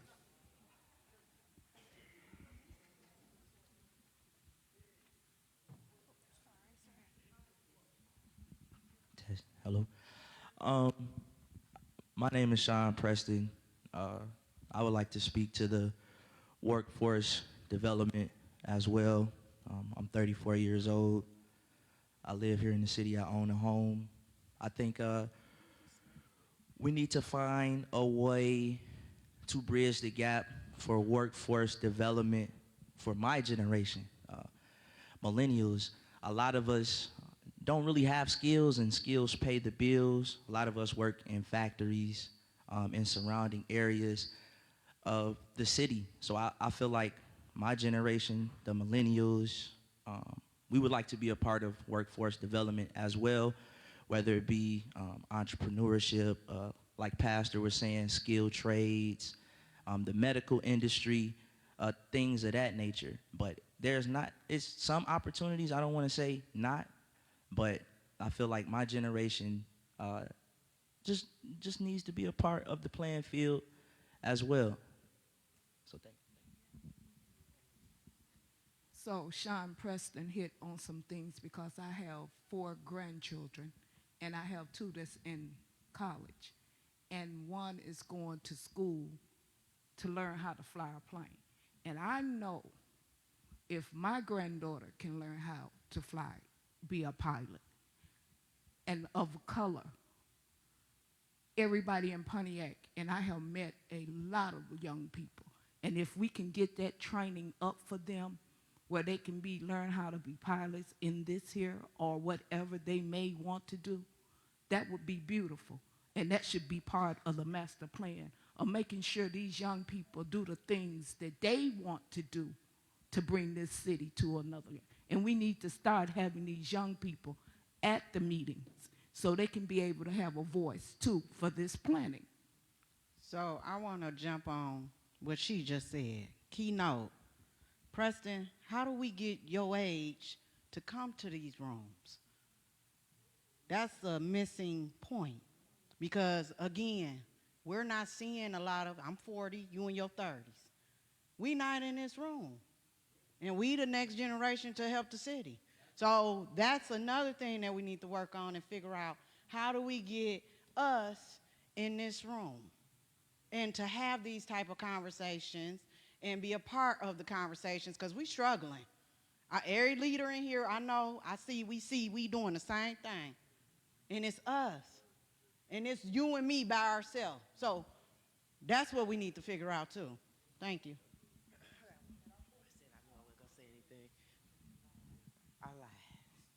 I think that that if Pontiac utilized what has worked for other cities, like some cities have a trucking school, or I know in Port Huron they had a program where young people from like the homeless shelter or that had got in trouble, if you were on probation, you would be allowed to get into a program that taught you how to build a house, and they were building houses, and then they would lease the house to low-income families. I think that if you pull from the people that are in the court systems or have issues that they're going down the wrong path, then you'd be able to find the people that you need to give them a chance to be able to do better, especially with some kind of training or learning something. But I think the city in itself doesn't have enough institutions. The institutions are in Auburn Hills and Rochester, but if Pontiac just had one training center where you can come to Pontiac and you can learn how to do this. You want to fly a plane? Okay, Pontiac can show you how to do it. There needs to be one training center within the city, not outside, that people like myself, I graduated from college, but that don't mean I want to go back to college. I want to learn something else. My daughter's a CNC machinist, but she doesn't want to go to college. She wants to learn how to be a CNC machinist, but is there a training school for that? And I think it's important that Pontiac creates its own institutions instead of relying on outside enterprises to do it for us. But you know what? A lot of them trainings here. Again, why are they not coming? And I got a whole list that I can show and share with you. But now it's, okay, we got the trainings. Why are they not coming? Like people say we need to go get them. Sometimes they need to come too, because we didn't brought them. We'll bring them to you. Y'all know I'm big on that. That's what I ran on. Resources, let's bring them to them. And guess what? The room still be empty. The training's not there. I don't know what, we're missing a big piece here, and we still are scrambling to figure it out, but that is what our issue is. Getting the resources to the people and getting them to the resources. So that has been, and that's been a problem since I have been running. I've been in this seat 6 years, and it's still constantly an issue. Well, right, I think all of the comments have been good, but workforce development, definitely the city can play a pivotal role in getting that process started, because you have to have a plan. Yet, you know, people talking, oh, we do this, we do that. We're all over the map with the plan, but you have to have a comprehensive plan for workforce development. And then you've got to have the staffing and the people to put that plan into action, and it takes time. Once people begin to see there is a plan, this is going on here, it's consistent, it's established, then you're going to get more people involved in it. But right now, we just, you know, everything we do is so marginalized and in separate little veins that we never get people to take us seriously. Let me put it that way. We never get people to really take us seriously, because we'll start out big, oh, we're going to do this and we're going to do that, and a year later, nobody knows what's going on. So workforce development, it's huge that we want to put it in the master plan. It's huge that we want to set some metrics for it. We're going to do it right. We're going to create a program. We're going to staff that program, because there are resources, as the commissioner said, at the county. She brings tremendous resources. The city will create resources, but we are going to create a plan to drive this forward. But the other thing I wanted to say, the comment that was made on education, I would suggest that our master plan include a memorandum of understanding with the school district, and just basically make some statements about what we would like to see in terms of education. Now, another thing is where I think Pontiac fails is, let's not beat ourselves up all the time. There are positive things going on with our school district. Let's put that in the master plan. Let's put a memorandum of understanding in that master plan that talks about what our goals are, but also highlights the positive aspects of the school district of the city of Pontiac, and it does have positive aspects. So I just wanted to say that as well. I would like to add to the workforce development piece. I'm sorry, did I cut anybody off? I would like to add to the workforce development piece one more time, to piggyback on what Councilwoman Kathy Lee was saying. I also feel like the city or the master plan needs to include an industry. I feel like we should focus on a particular industry. Like Pontiac was known for the automotive industry at one time. I feel like we should focus on one particular industry, be known for that industry, and then as that industry attracts talent, begin to move into other industries. I feel like we've spent a lot of time trying to do a lot of different things versus just becoming known for one industry when it comes to workforce development.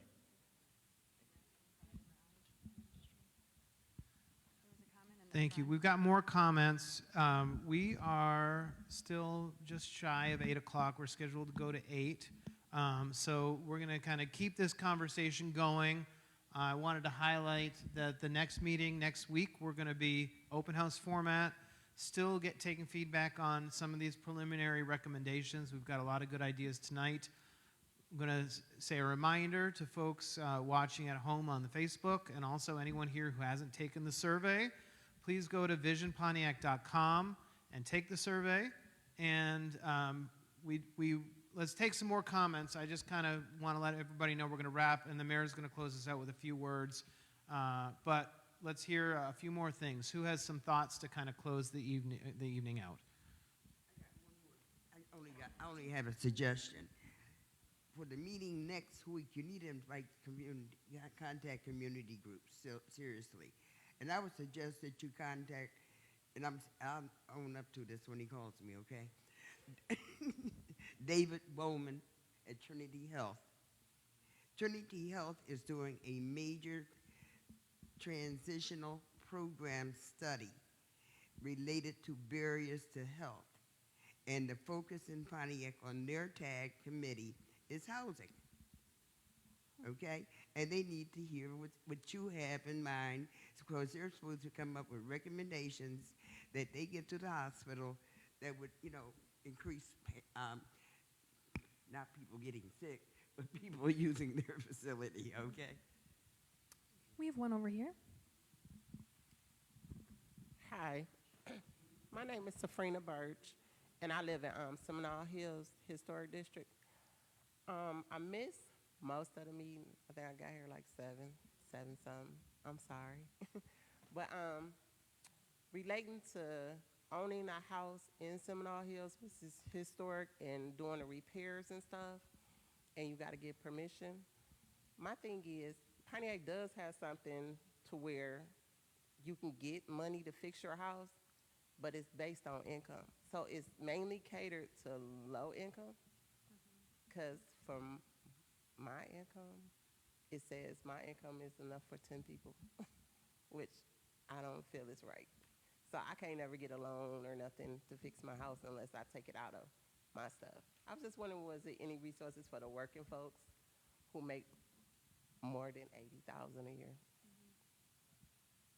It is. Please let me know. Because I be going in my TSP fixing my house. And I would like to get some resources. I think the workforce could help a lot of our young men that knows how to do the jobs that we're talking about, the plumbing and all of the other things. They've been to school, but they cannot pass the test to get a license. They cannot read and understand what they're reading. And I think we need to help those people as well, because they've already has the knowledge.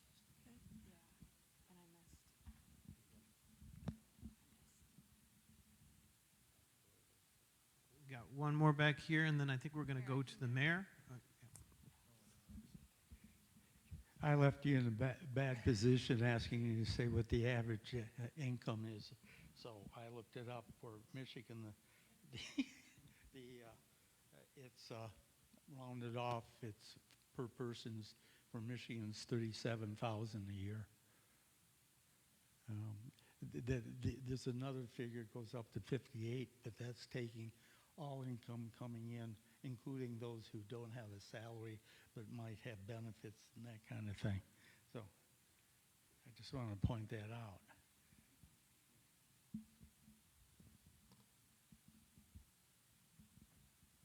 All right, I think that might be the last one. And let's go to the mayor to close us out. Well, I do want to thank you, but I want to make sure everybody's been heard. So if there are other folks who want to share comments, please make sure you put up your hand and we get you squared away as well. Any final comments? Okay, please. I was born and raised in Pontiac, and I'd just like to ditto what the council person said. The schools in Pontiac are coming back. It takes time. It took a long time for them to go down, but they're coming back strong.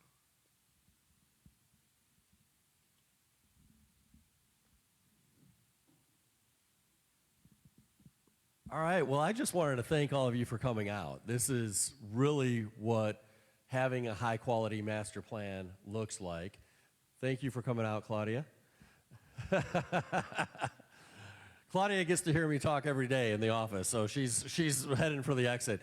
But I really wanted to thank all of you for coming out, because it's your input that will make this master plan the high-quality, great outcome that we want it to be. And again, I know you've heard it a million times, but this process is so important. It's a blueprint for where we collectively, for where you, our residents, want the city to go.